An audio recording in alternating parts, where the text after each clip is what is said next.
Good afternoon, dear listener or dear watcher who is watching us right now, whether it is YouTube, Facebook, or LinkedIn. Today I have some exciting news for you because we have Dr. Suzanne Doyle-Morris back with us again with her, and you will not believe it, with her very first book, which was the beginning of her journey being an author. Suzanne, I'm so happy to have you here today with your book, Moving Beyond the Boys Club to Get Ahead. What's Thank the name? So what does that mean? So essentially, as I've talked with you before in the past, my history is working with women who work in male-dominated fields. And the first thing these women often say is that they don't identify it as a problem initially, but it will come up at some point in the first 5 minutes. They'll say, well, I need to get ahead. I want to make a good impression on people.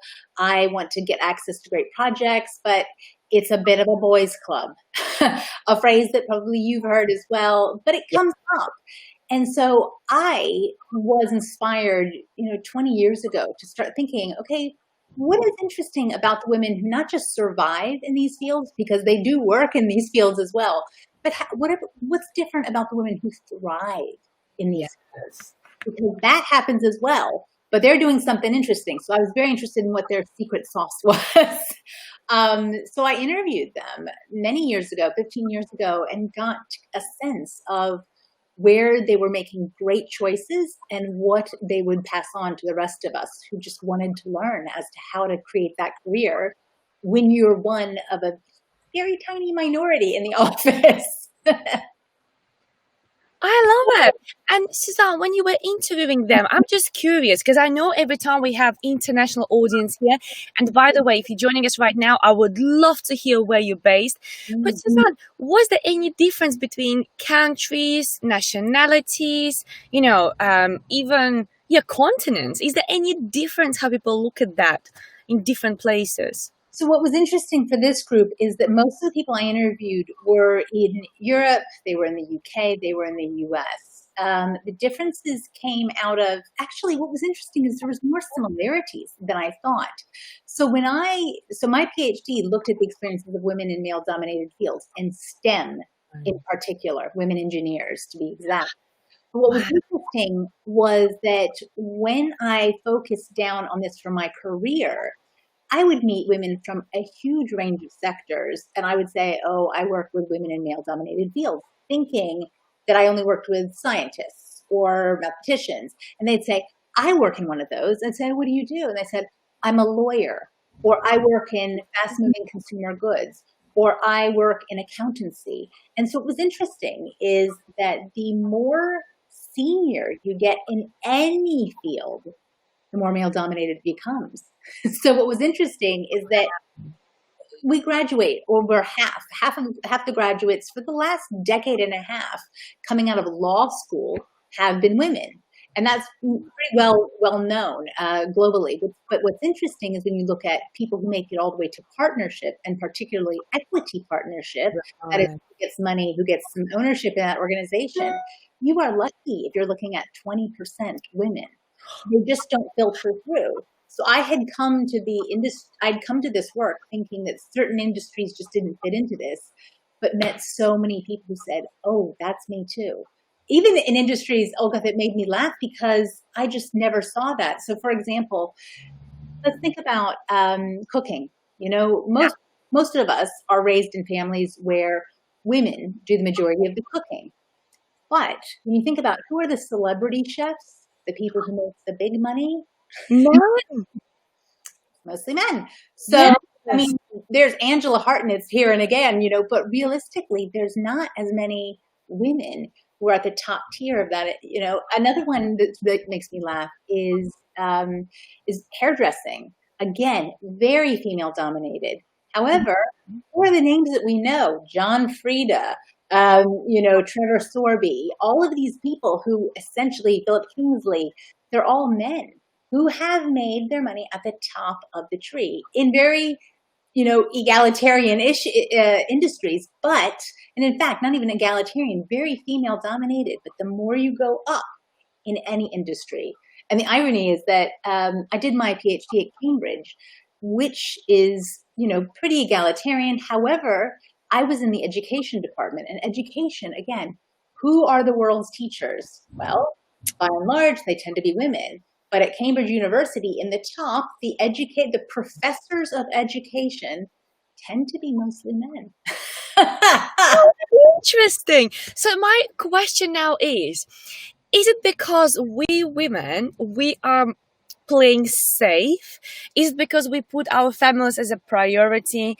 Is it because we're not brave enough? What makes us to actually not go that far as men do? Because there's no way men is saying, no, you're not going to do it, I'm going to do that. For some reason, we're not pushing ourselves. So why does it happen that way? So I don't know that I believe that it's women are not pushing themselves. I think what happens is that women look through the barriers they have to jump in order to get ahead. And they start to look inside and say, is that really for me? And I'll give you an example. I worked with a woman a few years ago, and she worked for a pharmaceutical company. And I was her coach on a executive talent program. So she was cited as being high potential. And she said something to me, Olga. She said, I know I should be grateful that they've picked me for coaching and for advanced career development. But when I look at all the people above me, the people that I should aspire to be with, they are either divorced, they never see their kids, or they live in countries that they commute back and forth to their home. She says, if that's success, then count me out. Wow. There we go. So what was interesting is that she pushed herself to get to a certain level, but after the game turned a certain way, she just didn't want to play anymore because she didn't like what was required to be successful at the senior level. And I think actually it's not about blaming women for not pushing themselves harder. I think it's actually about looking at our institutions and thinking, what is keeping them back? What do they not identify with? And then let's fix that. Because we live in a world where actually women are getting more than half of the university degrees and have been for many years. But if we don't keep them in the workplace, that's a huge waste for everyone, no matter what country you're in. And that's the irony, is that that's happening everywhere across the developed world. Women are outpacing men, and even in the developing world, women are outpacing men at education. They want to improve, they want to be ambitious. But when they start working, sometimes the trade-offs become too much and they decide, you know what, not enough for me. And that's a loss for all of us, frankly. That's true, because to organization, it means a loss of somebody so professional who now they need to replace. Exactly. It's a loss of somebody who was driven before, and now they lost the drive because something on the top wasn't as shiny or wasn't as good as it seemed in the beginning. So how organization actually can make it more attractive to make sure that women still aim to get there and stay there? It's not only about only getting there, it's also staying there. Yeah, so completely. So I think there's a range of things that we need to be doing better. The first one I'd start with is it's old hat, it's flexible working, which is something that we've historically judged as a working mother's problem. So working mothers are seen as a difficult group because they're always asking for favors. But what's interesting is that when men take off even to just start going to, so I'll tell you a funny story. Most women say, I will never, I'll leave office as I'm supposed to at 4:30 to do the pickups and the drop-offs. And I never tell anybody where I'm going. I mean, I guess they know. But what's interesting is when my male colleague leaves at 2 to go to the sports day, he is Father of the Year. Yeah. So people think that's amazing. So I think interesting is one of those issues. And I think actually with COVID, what I see with my clients is that has forced everybody to do more work from home. Yeah. And I think what's interesting is more and more people are seeing that it actually works better than they thought, and people want it. And research after research shows that people do not want to go back to the old normal of long hours, big commutes, and time away from their family. I mean, let's be honest, I know it can be maddening to be your child's educator, a worker, the cook of the family. But realistically, the kids will go back to school. But I think a lot of people, men included, are seeing actually working from home a couple days a week suits me down to the ground because I can get more done. So flexible working is definitely one of those things. I think another thing is simply having enough women in senior positions helps to add a sense of it's possible for me too. So what Yeah. that means is it sends a message to all the people below. And I would say actually the same thing for ethnic minorities, people with disabilities. If you don't see anybody who looks like you, it starts to send a message that I Yeah. probably won't get ahead here. I mean, you probably know the phrase, you can't be what you can't see. Yes. And Yeah. so just having people in those senior roles gives a message. It's, let's be very honest, it's very subconscious message, but it gives it tells people it's possible. So companies don't lose people, but more importantly, people see that there is something to aspire for as they climb the ladder. I So I think love some of those are the big things to do. The book that I wrote, though, Beyond the Boys Club, was very much, I mean, essentially about helping women raise their profile, seek mentoring and stakeholder engagement. So for me, that was one of the things that I asked women. And I was really interested in this concept because clearly there are women who do succeed at a really high level. So I just went in, this was 12 years ago, and I said to people, so tell me what you did. I Yeah. interviewed diplomats, I interviewed head of accountancy firms, and I would say, what did you do that made the difference?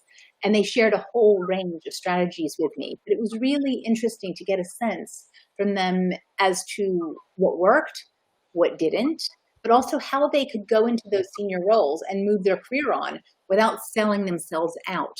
Because nobody wants to do that. Nobody wants to feel inauthentic. No.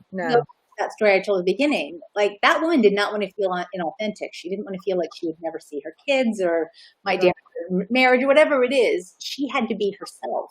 And that's so important for all of us to be. But it was particularly important for the women that I interviewed, the women who were moving beyond the boys' club. I love that. So would you mind, Suzanne, actually just to share a couple of tips for those people who haven't bought this book? But actually, we have a comment here from Howard. He says, good afternoon, ladies. So good afternoon, Howard, as well. Thank you for joining us watching this session. He says, I'm nervous about this show. I hope men are not in for a rough ride. So, Howard, what I would say to that is that I wrote this book, and what's so interesting is that people would often get copies after I'd spoken, and what was interesting is they would come up to me and they would get me to sign their book, and sometimes they would say, can you sign it out to Howard, my husband, because I don't have an issue with this, but my husband is being overlooked, and I want him to get ahead. Because he's not the kind of bravado, hey, look at me world. So I want to be really clear, Howard, I don't think all men are the same, but I do think there are challenges that face women specifically when they're maybe the only woman on a team of 8 people or a team of 5 people, or certainly as they progress. And that's likely to happen the more senior they become. Then they do have new challenges to face. But equally, on those teams of 8, I don't think the remaining 7 men are all the same. Not at all. Everybody's different. Absolutely. Everybody's different. Everybody has different aspirations or lack of aspirations. And again, for different reasons, right? We all are way too different. So there's no such a thing as one size fits all. But I'm sure in your book, there are so many tips and tricks which actually can help women to actually push themselves a bit more to be at the level they want to be, not like they should. If you don't want to, it's fine. We couldn't care less if you don't want to, right? But if you want, that would be really interesting. So would you mind to share at least few of them? Obviously not a lot, but at least few of them. No, that's fine. So one of the things that's really interesting is I interviewed a woman, and she said to me, you know what, I've consistently had good appraisals, my work is praised, but I keep getting overlooked. And so she went to a male mentor that she had. Howard, he was a great guy. And what was interesting is she said, John, what am I doing wrong? And he said, you know what, Ruby, everybody thinks your work is fantastic. He said, your only mistake is you need to spend more time raising your profile. And she said, what? She goes, in an ideal world, I should be able to get ahead because I'm doing great work. And you know, the truth is, as I understand, and you, Olga, and Howard probably knows that in an ideal world, that would be enough.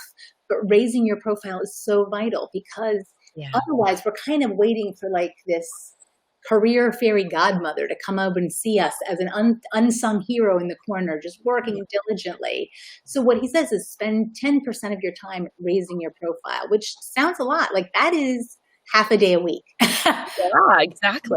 Work on the call. But what was interesting is it could take so many different avenues. So one of my favorite avenues was essentially helping people kind of start to present their work. And what I mean by that is start to facilitate and volunteer to be on panels, host panels, talk about the work you're doing, even if the project isn't finished.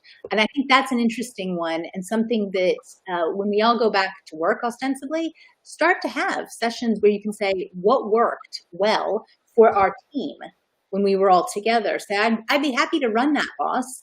I could facilitate a few people. I could gather some of the best ideas. And then you become the voice and the face associated with that event.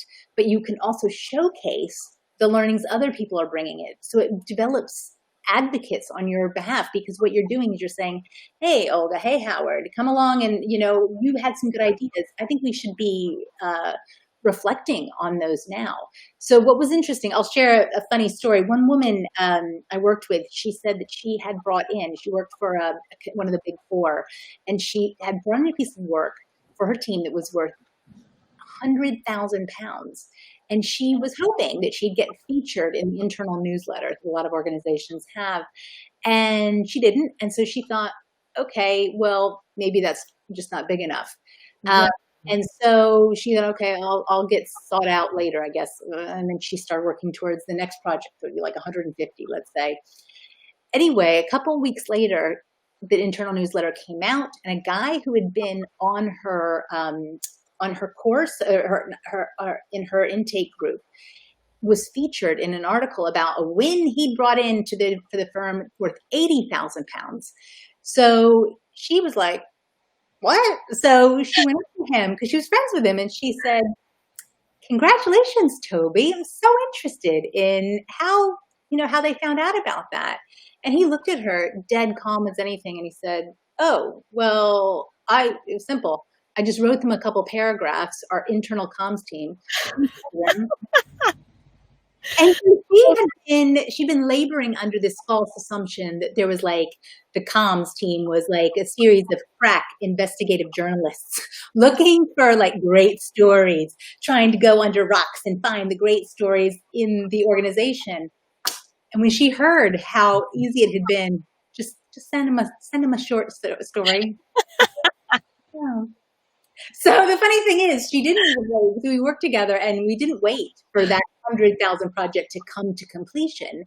We then got in touch with the comms team and said, okay, it started. This is what we're hoping to achieve. Would you like a little presentation? Would you like a couple paragraphs on that? And they said, yeah, that'd be great. And then 6 months later, she sent them another article about, this is what we've done so far. And they wanted that too. Like, they were just happy to get stuff.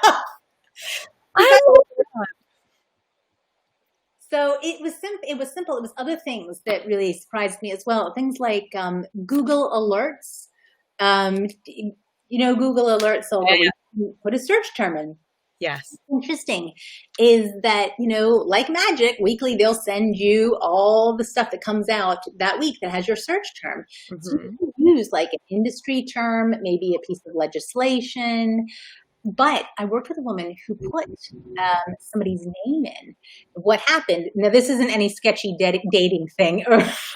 Okay, I'm curious. I know. So she had identified, she worked for a law firm, and she'd identified that for her to go up a level, she would need to impress this group of 6 senior stakeholders. She didn't know them all equally well. She knew some better than others, but one name she did not know at all. So she didn't know him well. So what she did is she knew that he would be on the committee. And so for 3 months before they went through this process, she put his name in the Google Alerts, and nothing came out. Then one day something came up. And she looked at it, and he had given a presentation at his old university, and it was covered in the press, and because he'd said a few things that were interesting. And so the next time she ran into him, and it was literally in a lift because she never saw this guy otherwise, she said, "Hey, Roger, I didn't know you went to blah blah blah and talked about that blah blah blah." And he looked at her, he was like, "What?" How And do you know? yes. And so they had a little conversation, and before they got off and this was in the lift. So if people are looking about, and he said, before she got out, he said, "So what's your name?" And he asked her name.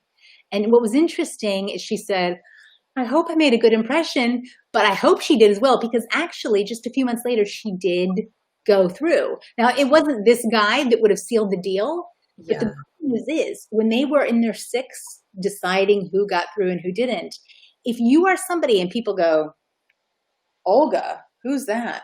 Yeah.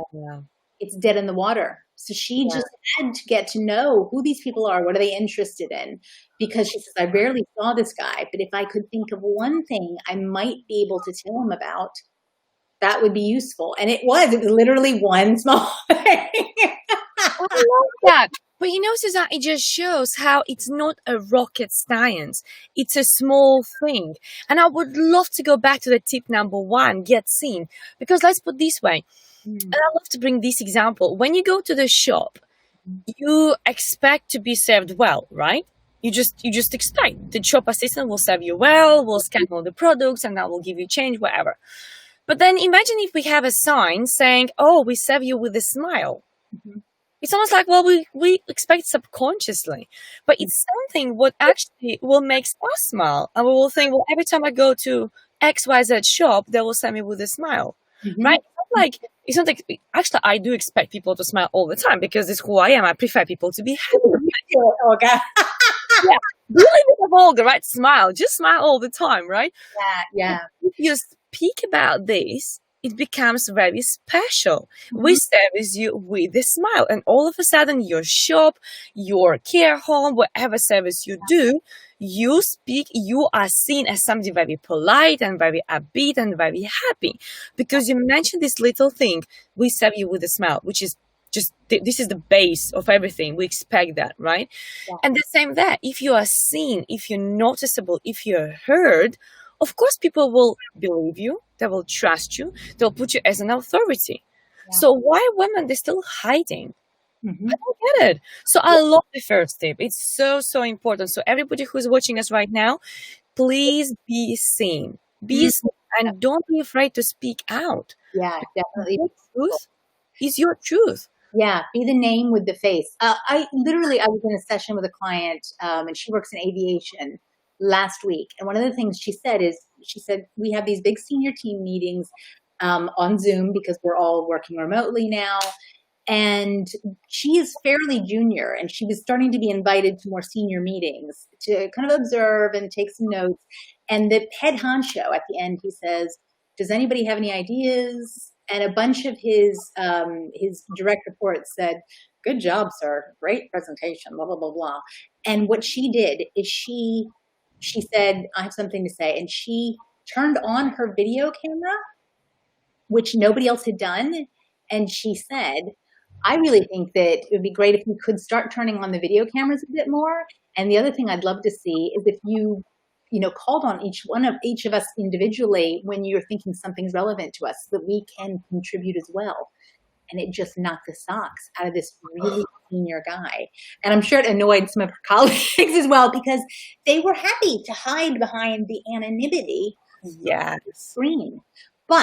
And even if it doesn't go forward, that they start turning on their screens, what's interesting is who is getting remembered now on that meeting. Her. Right. That's And it. yeah, from the senior person all the way. And he said, "That's a good idea." He said, "Yeah, I probably should be doing that more." She said, "I felt bad for him because he has to give like this 30-minute presentation. It's not very interactive, and he can't see anybody's faces." So she said, "So I just said, I liked it, but what I wanted to say more importantly is please call on us and ask us questions as well. We are all in this together." And I thought that was brilliant. Going back to your point about the smile, though, I think there's also something that I heard that was really great about that should bring a smile to people. So the concept of awards, right? So most industries have awards or something of that nature, whether it's, best or this or that or the other in whatever class they are. One of the things that came out for me when I was interviewing people was that, yes, awards can be fantastic. Put them as the signature on your email to say, even if you're nominated, that's the thing that's so great. You don't even need to win an award for it to be going on your signature or to mention it to people or to go on your CV. Just being nominated or being shortlisted, just say shortlisted for this, and people start to notice it. And a lot of people said people noticed when I was when I was a shortlist or a finalist on things because it was in my signature, and they would have a conversation about that. The great thing I found was that you don't even need to win awards or even be nominated for them to do a great job for your career. Nominate other people, right? So what's so great is that, Olga, let me just be very honest with you. You are running this amazing Facebook Live, and let's say that there are awards for that kind of thing, and there probably are. I don't know much about them. But if somebody you worked with or somebody who's seen this, maybe a viewer, wrote you and said, hey, Olga, there's this great award that I think you could actually do well. I'd be very happy to help with. I'm happy to nominate you if you could supply me with some of the, the relevant data. Olga, would you remember that person? Of course, yes. Yeah, right. 100%. You would probably smile going to that point you mentioned before. Yeah. Oh, great. Somebody thinks I'm decent. And the person is also offered to help. And what's funny is that they can help. But realistically, they'll probably need your help a lot with it as well, which is great because it creates a collaboration. A collaboration, but more importantly, it says that somebody notices what you're doing, yes, and they care and think that you should be rewarded. And what I find is that this is really useful, particularly for women, because entering ourselves in awards is not something that most women will do. Yeah. But you can nominate other people for awards. I mean, clearly, only nominate people you really believe in. This is like a fake thing. But we all know people, because we get these emails all the time, says, who could be this, banking or this accountancy award? Yeah. And a lot of times those just go straight into the bin. But I would invite people, take a little look through and say, I bet you that person could realistically be a good contender for that. And I have done this so many times. And what's really interesting is that it builds a collaboration, but more importantly, just somebody thinking, I'm getting noticed, I'm getting appreciated. And who doesn't want more of that in the workplace? Absolutely. Everybody wants a bit more of that, of course.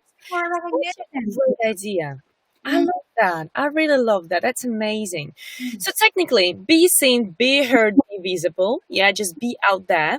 Yeah. Second thing, find those people whom you need to grab their attention, somehow get to them. Either it is by nominating them, or maybe it is by thanking them for doing something, or maybe even just saying well done to them, just like your amazing client. Okay, so that's 2. All right, what's next? I'm hungry now. So what's interesting is this is all, or most of this stuff that I'm talking about, isn't just in a single chapter on profile raising. Oh, so that's a single chapter only. Oh wow, I feel like I've got chapters. I mean, a lot of them are about finding your stakeholders and then turning up the volume on that relationship. That's something I do with my clients as, we're part of the course. We look at who needs to know more about you, who do you have a good relationship with, and how do we turn the volume up on that relationship? Wow. So that we can become better advocates for one another. So it's also about how to find mentors. And again, it's a big no-no to say, I need a mentor. Who's the most senior person I know? That person will always, they'll smell a rat. Like they know that you're trying to, yank their chain, get noticed by them. Yeah. Find people that you admire, even if it's for a certain specific thing they've achieved or quality they have that you'd like to emulate, and say, you know what, I would love to, just to pick your brain, hear a little bit about your career. Could I buy you coffee? Have a, and then at the end of that session, and here's the thing, you don't even need to tell them that they are your mentor, or say, will you be my mentor? Don't even do that. Just say, thought that was so interesting. I really enjoyed hearing about your career and thinking about the things I'm doing, blah, blah, blah. I think I'm going to do X as a result of this conversation. Would you mind if I check back in a couple months? Let you know how I got on. Yeah. Very few people will say, no, you only got this 20 minutes. Exactly. Yes. So they become almost like a de facto mentor. There was a woman I interviewed in the book, and she at the time was the most senior technical woman at Microsoft here in the UK. And she said, you know what? I think my success has been in turning every woman I share a glass of wine with at a networking event into a mini mentor. I just talk with them and say, so what's been doing, you know, and she says, I always get something interesting out of the conversation. So don't assume it has to be a very formal, rigid relationship or somebody in your direct line of sight. It could be somebody in a different organization. It could be somebody else in your same organization, but in a different team. It could be a peer who knows things that you want to know or understand better. It can be almost anybody, but just try to get that type of information out of them. Like, what made the difference for you? I'll share what's working for us, but I'd love to just, you know, pick your brain a bit and share a little bit about what we're doing well so that we can see if there's any collaboration. And again, that is pretty hard to say no to. Yeah, because again, the thing is, people who are successful, who already got somewhere, it rubs their ego when you ask them, how did you do that? Right? That this question itself makes them be on the pedestal. This question itself makes them feel very important. So when we ask this question, how did you do that? Or how did you achieve that? People are just desperate to tell us. So through building relationships over the glass of wine and dinner, lunch, or whatever you invite them for, it's actually just a conversation. And I must definitely agree with you here, because I remember once I went to the authors club, and there was an author who wrote 40 books. His name is quite complicated, and I can't remember exactly. I don't want to mispronounce his name, but he wrote like 40 odd books, and I was like, 40 books, that's insane. So I came up to him and I was like, wow, I really admire you for that. You know, I would like to have a chat, but he was obviously so busy with people. And I asked him, would you like to have a glass of wine? He said, yeah, but once I'm done with people. I said, okay, which wine would you like? And he said, I'll prefer house wine, red wine, house red wine. I said, okay. I went to the bar, I bought a glass of wine, and I just stood there, minding my own business, talking to some other people. And then eventually he came up to me and he's like, yeah, okay, so shall we go grab a wine? And I was like, no, this is your wine. And he was stunned. He was like, yep, she's serious. Thank you very much. I appreciate that. So we had a chat, and I said to him like how much I admire, him for writing 40 books and asking questions. And he was with the interpreter because he didn't speak fluent English. And what's interesting was, once we finished the conversation, we had to go back to the room because the event continued.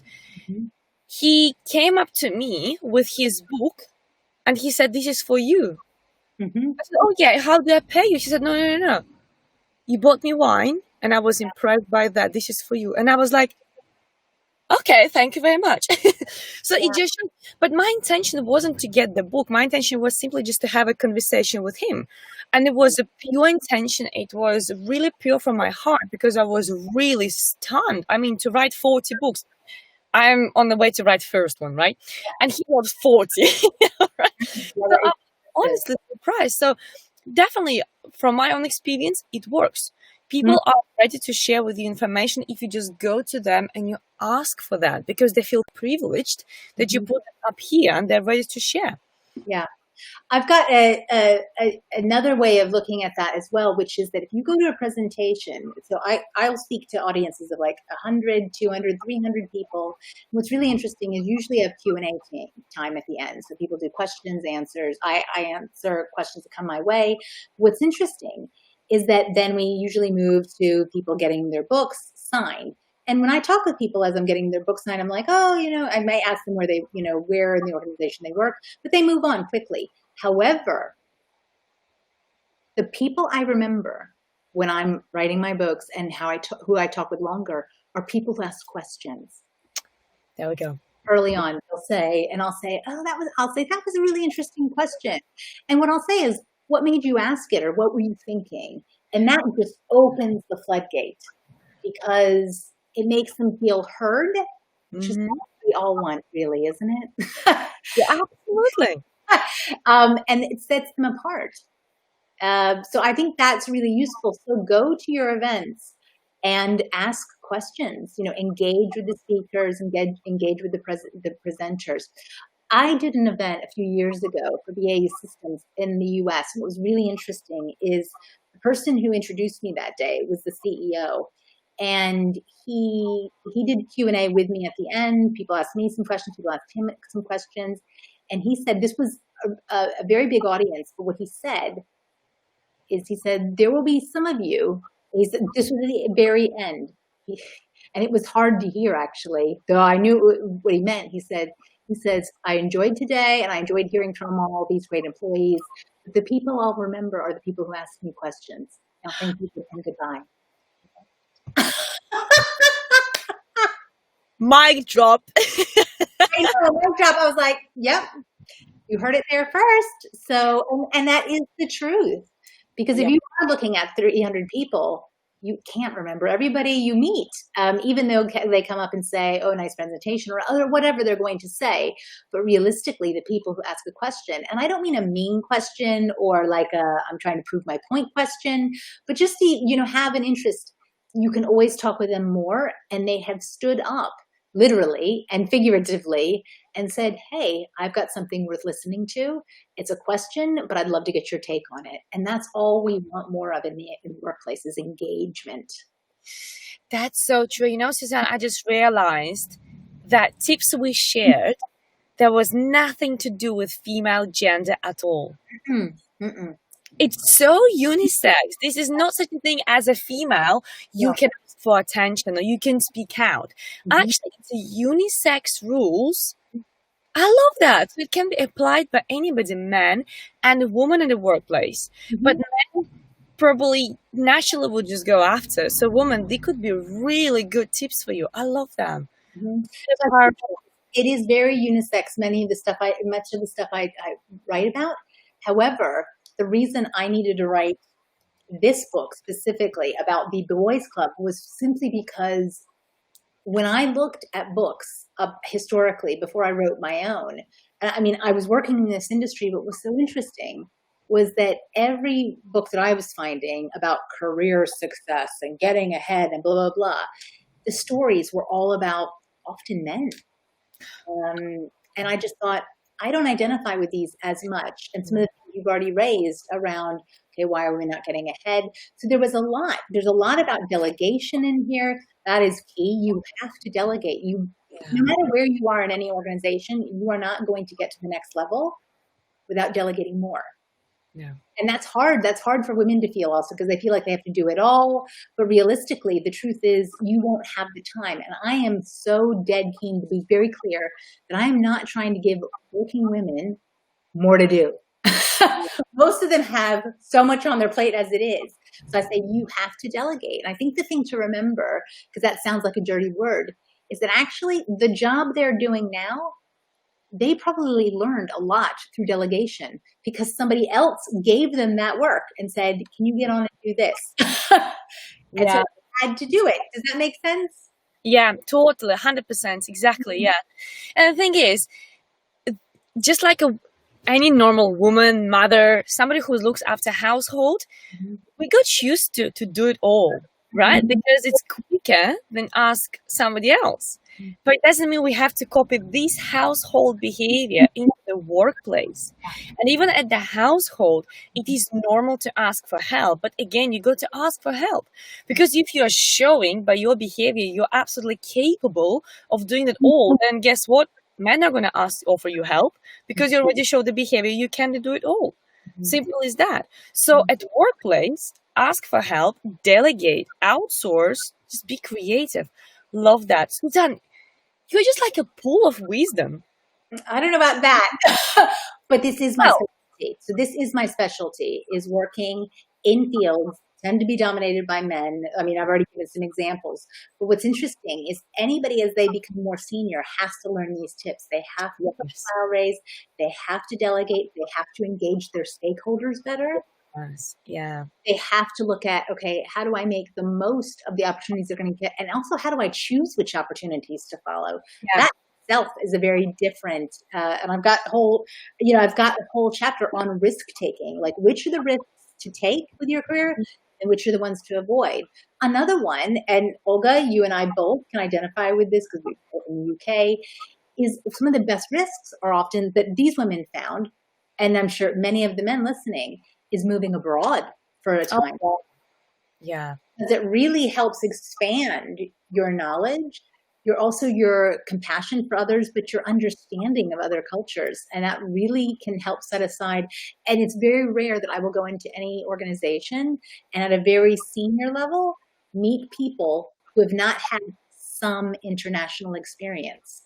Most of them had a lot of it. And for me, that's really interesting. In fact, I've worked with lots of people who have said, okay, we think you're doing really well, but actually anybody in the role that you're going for, they will have had some time in a different country. It's often the same organization, but they'll say a stint abroad often helps round out that perspective.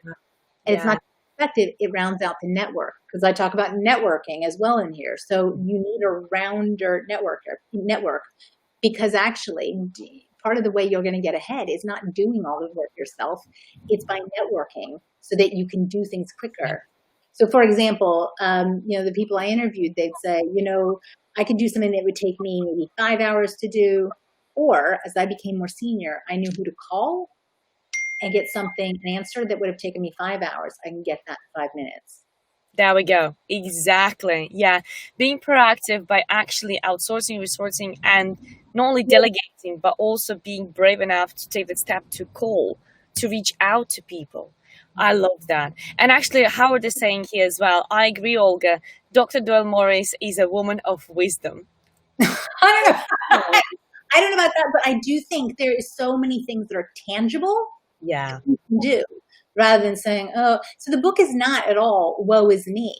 I wasn't interested in that space because actually we all have challenges, and women certainly do have challenges if they work in these fields. I'm definitely not denying that. But what I liked about the people I met and the people I interviewed, essentially I was looking at, okay, what worked? What worked if you want to get to the senior levels? And yes, I did take a very, very female perspective, because at the time that I wrote this, people weren't looking at that. They were just like, here's a book about, I'm sorry, Steve Jobs is fantastic, but reading about his trajectory is going to be different from mine. And I got to identify with something. And what was interesting is I interviewed women who were all the way from their late 20s, all the way through to near retirement. So late 20s, very ambitious, but also going places. And it was really interesting. We talk about dress. And the set, and a funny thing, Olga, what I found was that women, as they became older and more confident in who they were, they stopped looking for a suit to define them. Does that make sense? Oh, yes, makes sense. Totally, yeah. That was really interesting to me. That the older women they would not necessarily. It was almost as if they didn't need the suit anymore. They would wear a dress, they would wear skirts, they would wear what they wanted, but they didn't need the dress, the suit to tell everybody around them. I mean, lots of the women I worked with were leading teams of men, not just men, but older than them. So they would use the suit almost as like a badge of honor, like to show, I'm in charge, listen to me. Yeah, but even if you listen to the word suit, what does it mean? Suit. Yeah. You wear a suit to suit those with whom you're working. Yeah. So even by choosing a suit, you're already trying to fit in to suit the environment, but it's not what you should do. You should be yourself, because true yourself is the best version of yourself. Yeah, definitely. So all I'm saying is, as these women became more successful, and they felt they could own that authenticity, they'd be like, yep, I'm not interested in the suit anymore. I'll tell you a funny story. There was a woman I interviewed, and at the time, she was the most senior woman at, I'm trying to think if it was, I don't think it was, it might have been PwC. She's in the book. I didn't talk to her about 15 years ago. But what was interesting is the day I interviewed her, they had recently put out a new guideline around dress. and that you weren't allowed to wear leather to work, leather coats, leather this, and I can't remember exactly, but I talk about it in the book. What was interesting is she said, and she was the most senior woman, she goes, that day I got that email, I went out and bought the most expensive pencil cut leather skirt that I could find. No way. Because I didn't want anybody telling me how I could look, telling me what to do. And she rejected it. She was very senior, so she could reject it. But she said, but I also know that women who are much younger than me are also looking to see, what can people get away with? What looks good? It was really interesting. She says, I know the fact that I am a role model, whether I want it or not, to all the other people, going back to the way we started this conversation, who are coming up. And if I can't be authentic and I have to wear the pinstripe, I mean, I don't know if you can see this, but the funny thing is, this is a pinstripe fabric. Oh, yes, it is. Yeah. They wore this and they said, this is who I have to wear. But if I can do it in a fun way, the way that I own, then I can feel authentic, but also send a message to everybody else who's following me. I love that. Such a great example of being brave. Just being brave and step up there. Wonderful. We actually have a question here from Howard on YouTube. By the way, those who are watching us on LinkedIn and Facebook, you're not going to see it because it's on YouTube.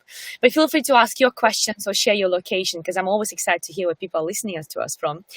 Howard is asking, are we saying that high heels and expensive perfume are things of the past for the modern successful woman? That's an interesting question. Yeah. I think that if you want to wear heels, then that's fine. I must say that I also gave up my heels just a few years ago. And I used to wear them more but I used to wear them a lot more because the kind of corporate environments I go into, they were more par for the course. However, to your point, I did stop wearing them. I stopped wearing them when I turned 40, and I just felt that I wanted to be more grounded in who I was. But more specifically, I was very aware of all the people looking at me, judging, thinking, okay, if this woman is supposed to be successful, is this what success looks like? And I do love my clothes, but realistically, I was like, I don't want to perpetuate this idea that you have to be hobbling around in stilettos to get ahead. And also I'm, hugely uncomfortable in them. So I thought, okay, I know they look the part, but actually that's somebody else's game. So I want to be who I am, and I love a good flat. And I think that has changed. So yes, I think that things have changed since I wrote the book, that was more commonplace, but I'm delighted that that's something we're seeing changing hugely. That's really interesting, because I must say is right now, I know I look very smart here. I have a scarf and a pink blouse, but I'm literally in my shorts and my trainers because I'm traveling. And actually, I'm happy to share the location with you where I am right now. We have to step out of the car, since the car is my office for some time. With me traveling here. But let me show you. This is in a... What was it called, Suzanne? I told you before. Mouse Hole. Yes. Oh, I just arrived here. So yeah, this is where I am. This is my little office for the time being. So of course, as I am traveling, obviously I'm not wearing my stilettos. I'm not wearing my dress as usual I am.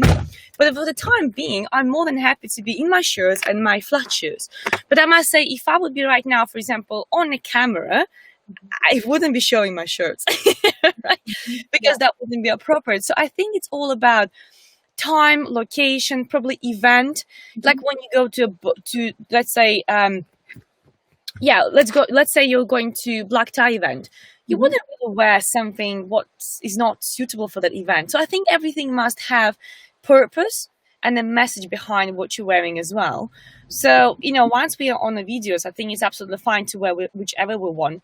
But I do miss my stilettos because I love dresses and I love stilettos. And I think, if anything, I'm looking forward to wear those once we are, kind of more allowed to go out and to be more in public, because even now, right now, even though I'm traveling, I'm still staying away from people, don't go to restaurants, don't go to places, to avoid getting the COVID-19. But once we are over this pandemic situation, I am looking forward my stilettos. So Howard, I'm not sure if this is behind or like this is Olga and I are going to have to be on different sides of this debate, I think.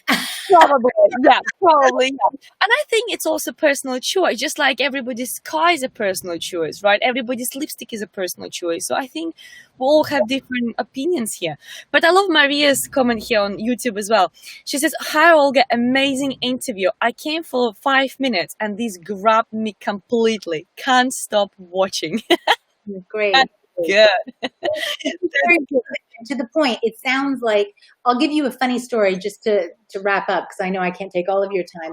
But when I decided to write the book and when I decided to specialize in this group, so women who work in male-dominated fields, and that really took after my PhD and my first degrees, all of that, people made fun of me when they heard that I was going to be publishing a book like this. Right. The reason they made fun is they would say, women in male-dominated fields are who you specialize in? And I'd say, yeah. And they'd say, no market for you. There's too few women in there. And I said, you know what? I don't need to be everybody's perfect coach or consultant, but I do understand these women and I understand what they're going through, and I really want to help them succeed. And what's fantastic is I have built my whole career focused on this, but I had plenty of naysayers who wanted me to go to that kind of Steve Jobs or whatever, whatever Alan Sugar's putting out, whatever his latest autobiography on success is. Like, that's just not my audience. Yeah. And that's not what I can offer the world. But realistically, this is much more authentic to who these women want to be. Love that. Love that. So the message here is, woman, lady, if you're right now feeling that you cannot progress in your career, you feel like the boys are owning the place, get in touch with Suzanne. She will kick your ass. So yeah, I love the work that I do. So yeah, this was the first book that started it all off, and getting noticed by these bigger organizations. I love the work that I have. Wow. But I must say, Suzanne, this is the second time. Yeah, the second time when I have you on the show. Third time, lady. Third time. Why? Third time, because the second time we talked about female breadwinners. So that was the second book that came out of this first one. I started noticing that all the women that I worked with were the main earners for their families, because it pays really well in male-dominated fields. There we go. What's interesting was, by default, many women, if they worked in these industries, particularly if they got to middle management or senior levels, they were often earning more. If they were in heterosexual relationships, they were often earning more than the men with whom they shared their lives. Even if those men were working full time, they still, by default. So many women, said, my husband's a teacher, he works full time as well, but because I'm in aviation, I earn more money. And it was just really interesting. So that's a whole other video. We did that ages ago, but that was the second one. And then more recently, you've been good enough to have me on for The Con Job, which is my most recent book and just came out last month, about how I think we over-reward the confident in the workplace rather than rewarding and promoting the competent, those who are actually good at their job. I worry about that hugely. Yeah, and I think it's such a hot topic, a really hot topic, especially nowadays, because people went down to work from home and they felt like they're not confident to be on a Zoom, they felt not confident they can perform at home. But actually, do they have competence? Yes, they do. Otherwise, they wouldn't be doing this job. And all these challenges, yes, they're just challenges. And I think over this time, whilst we were in lockdown, that was a really good timing to work on replacing that fake confidence you're trying to get all the time in the workplace by realizing where you're competent. So what I'll do, Suzanne, I will actually share the links to the old shows just for those people who maybe missed those, and also links to your books if you don't mind. Do you mind if I share links to your books? Of course. I think what's really interesting, though, is particularly that last one that we're talking about. that's going to be really vital, because Oh, we yeah. enter an economy which is going to shrink, and teams are going to shrink. And so for me, employers are best placed by keeping the people who are very skilled, competent, the safe pair of hands, which only in Britain would that be a boring phrase. I don't know why it's a boring phrase, but those are the people to keep. Don't worry about the confident people. You can get more of them. They're full Exactly. of it. Yeah. Yeah. I love that. I love that. And actually, Howard also says, female breadwinners, I fancy one of those. I might look up that video. Yep, they're good. They're good people to be paired up with, certainly. Yep. Yep, absolutely. Yes, Howard, the video is there on YouTube. You can just type Suzanne Doyle-Morris and Olga Geidane, and you will find those videos. They're all up there. But I will also share the links and also links to the books, because I think your books are really amazing. And the wisdom which is shared in this interview today, I know it's a little droplet out of the entire book, but that was already so valuable. And you know what the best thing I love about this book? Even though you made it for women, I love how also men can learn a lot from this book. Yeah, certainly. And I got to be honest, I didn't see that initially, but what I did when I was, when I was signing copies, is so many women said, "I loved everything you said, but it's my husband who needs to hear this." Yes. And that I got to be honest, I was humbled, because I didn't think it would be that relevant, but I was wrong. And people said, "Nope, it's my husband who needs this more than me." So yeah. To your point, Olga. Love it, love it, love it. Well, Suzanne, I'm not going to keep you any longer. As always, our aim is to keep it a bit shorter, but because the conversation was so good, we are here. And thank you so much, everybody who was watching us, whether it was LinkedIn, Facebook, or YouTube. Very, very grateful wherever you were in the world. And Suzanne, where are you based right now? Because I'm right now in Cornwall, in the Mouse Hole. Where are you right now? Oh, you are in Mouse Hole. That's right. Yes, I remember that. Scotland. I live on the Scottish coast. So on the Scottish coast. And which one? Just the East Coast, so near St Andrews. Right. Okay. So everybody can look up that. So East Coast of Scotland near St Andrews, and I am. We are literally in opposite ends of the UK. Exciting. And think about it. We still managed to do this with the help of technology and a little Wi-Fi tool, which I carry with me everywhere. It's almost like my second gadget after my phone, which I carry with me everywhere. Well, in the laptop. Yeah, so I carry my office with me right now. Amazing. But thank you so much, Suzanne, for joining me today. Thank you for your wisdom, for your great energy, because you have an extraordinary energy. Honestly, I'm not surprised that you're so successful speaker, successful author, and you are just rock and rolling in the world. You're a great role model. Really, really great role model. Thank you so much. And thanks to everybody who tuned in, definitely.